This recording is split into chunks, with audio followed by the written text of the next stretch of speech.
There is an apparent shift in messaging tonight from the Trump administration, 2 days after a federal agent shot and killed ICU nurse Alex Pretti. Our Sarah Maki is live in the newsroom with what's changed. Sarah.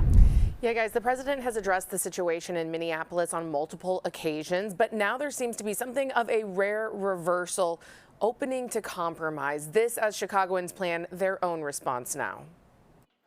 Just as he was during Operation Midway Blitz on Chicago streets this fall, Commander Greg Bovino has become the face of Minneapolis immigration enforcement. But sources tell CBS News Bovino and some of his agents are expected to leave Minneapolis soon. In his place, the president posting that border czar Tom Homan was going to Minnesota after a call with Governor Tim Walz, adding hours later that Tom Homan would be meeting with the Minneapolis mayor tomorrow.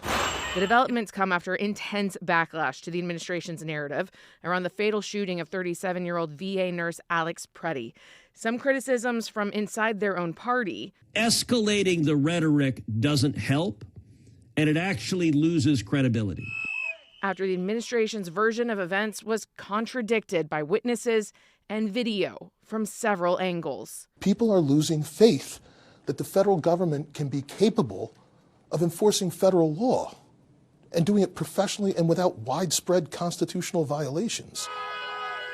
The new week also brings a legal victory for the Trump administration. A federal appeals panel ruled a lower judge overstepped when restricting federal agents' actions against peaceful protesters.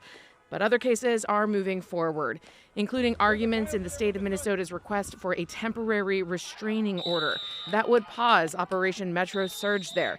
The Justice Department did not comment on the pending decision, but the state attorney general did. They tell us, and this is their words, this is the single largest deployment of immigration officers in one place at one time, in a state that is not even in the top of immigration. What justifies this disproportionate flood?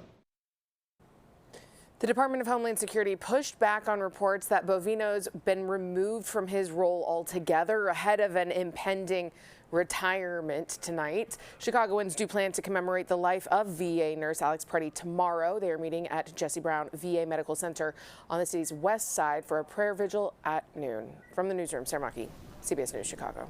Sarah, thank you.